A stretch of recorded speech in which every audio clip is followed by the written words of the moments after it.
Please subscribe my channel. I never imagined I would sit across the table from someone I once trusted completely, feeling so much anger, shock, and something even deeper that I couldn't name yet. My name is Andrew, and I'm 36 years old. For 12 years, I thought my marriage to Sarah was strong. We met during college, shared an apartment in Chicago, and created a life that seemed perfect. We spent weekends at our cabin in the Adirondacks, enjoyed meals with friends, and had little trips that made everything feel close and happy. I always understood that marriage isn't full of excitement every single day. But I also noticed when something felt wrong, when quiet moments started to feel heavy, like thick air in a closed room. It started slowly.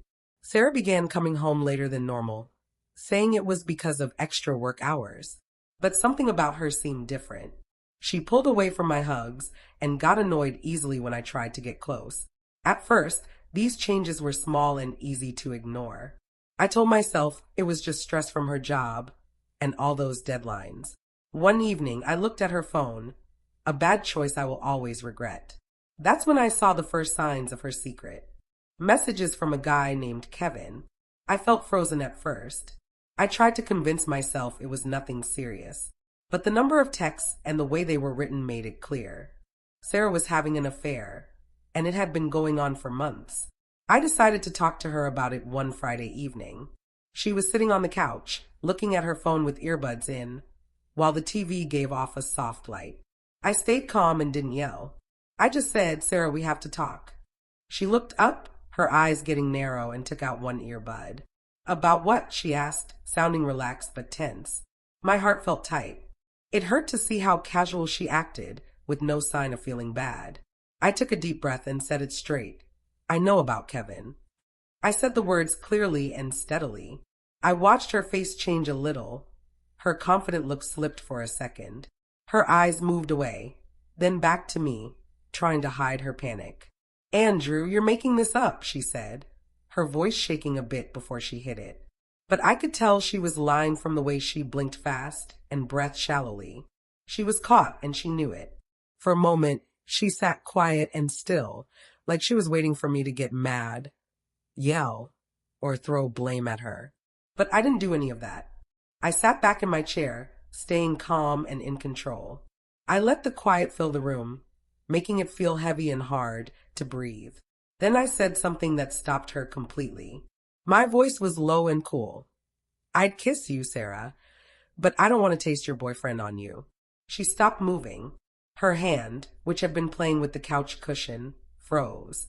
Her eyes got wide with shock, horror, and perhaps a little regret. For the first time, I saw real fear in her, not just fear of getting caught, but fear of seeing me as the man she had hurt. Her mouth opened a little, then closed. No words came out. The room was quiet except for the soft sound from the TV. In that quiet, something changed inside me. I understood this wasn't only about anger or hurt. It was about taking back my power and showing her that even though she hid things, I wasn't weak. I wasn't going to beg, plead, or break down. I wanted her to see me clearly, still strong, still whole, and fully in charge of myself. She tried to surprise me with her secrets, but I responded with calm strength. I was a challenge she wasn't ready for. Then she finally spoke, her voice shaky and eyes wide. "Andrew, I. Her words stopped, stuck because of her guilt. I didn't let her go on. I stood up slowly and carefully, looking right at her. "Save it," I said. "Your actions already told me everything. I don't need your words." She swallowed hard, lips pressed together, and couldn't look at me anymore. The confident woman I married was gone. In her place was someone small, exposed, and very real. I went to the bedroom and got my bag ready, just in case she did something or I needed time alone. The house felt full of tension, lies, and hurt feelings. As I closed the bag, I heard her move on the couch. I knew she was watching me, hoping for some big reaction. But I stayed quiet. I only said, "I'm going tonight. Don't come after me." She didn't. She never did. When I stepped outside into the cool night, I felt empty but also free. The moonlight shone on the street like broken pieces. I walked to my car calmly. This wasn't about getting even or causing drama. It was a simple way to say I wouldn't let myself be treated poorly, ignored, or replaced. I had loved her deeply for years and given my all. She chose someone else. That was her decision, not mine. By the time I drove about 10 minutes away, I felt steady and clear. The life I thought was perfect was now broken. But in the broken parts, I found new understanding, direction, and knowledge of what I truly deserve. Her betrayal was her burden. The lessons were mine to learn. I had faced lies with steady strength and left without looking back. The night was quiet, but it felt full of a fair kind of peace I didn't expect. I stopped the car a few blocks from our place and sat there for a while, letting the fresh air in. My hands held the wheel tightly, not from fear, but from the rush of everything hitting me at once. I thought about our years together, trips, lazy Sunday mornings, and promises made quietly. None of that meant anything now. She had slowly damaged what we built, leaving me with only pieces. I wondered what to do next. Call a friend? Go out? Talk to her again? No, I needed clear thinking. I wouldn't let anger or shame control me.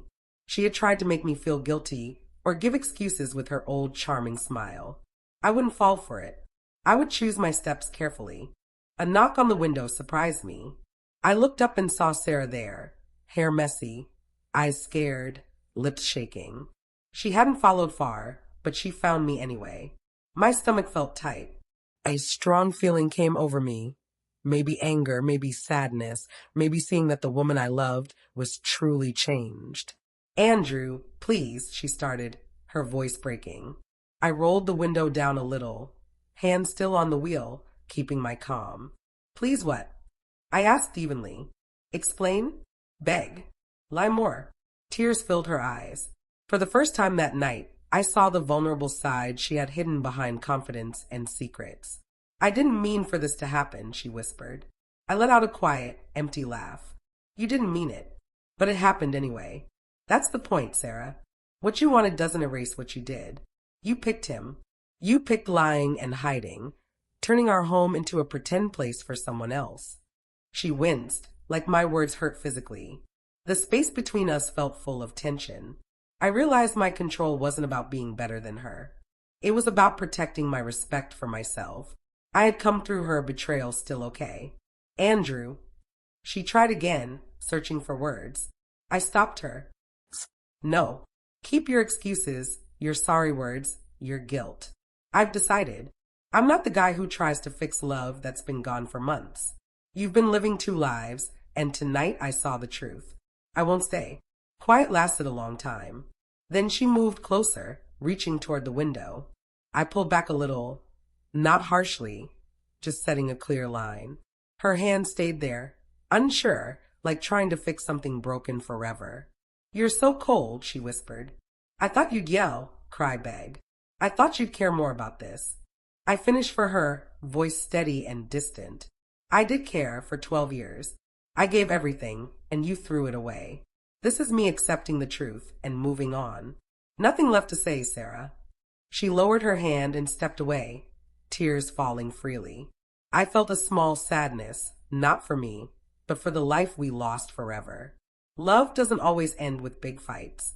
Sometimes it ends quietly, in a way that can't be changed. That quiet said more than any argument. I drove off slowly, not glancing back. Each streetlight and passing car felt like a step toward freedom. But with freedom came a new load, starting again, not knowing what comes next.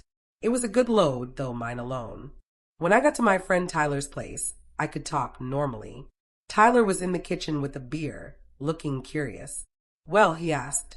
She's out of my life, I said simply. And so is our old relationship. I'm tired of chasing someone who didn't want me anymore. Tired of acting like there's something left. Tyler nodded. You all right? I will be, I said. This is the first night in a long time I feel like myself again. Now it's about what happens next.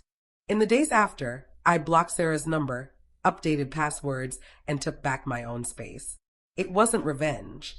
It was healing. Ignoring messages and choosing independence showed I wasn't broken. I was surviving, strong after the hurt. About a week later, friends told me Sarah tried to explain, reach out, make excuses, and smooth things over. I didn't reply. No need. I had my peace, my strength, and my self-respect. That's when I really got it. Some people teach us lessons, not stay as partners forever. That night, sitting by the window in Tyler's place, watching city lights, the world seemed big and full of surprises. But I felt steady. I had met betrayal with truth, found my calm again, and started a new path that was all mine. Sarah picked her way. I picked mine. For the first time in months, I could breathe easy, no guilt, no fear, no regret. The toughest fights are often the quiet ones, one not with anger, but with steady calm, clear thinking, and a strong sense of your own value. That night I won.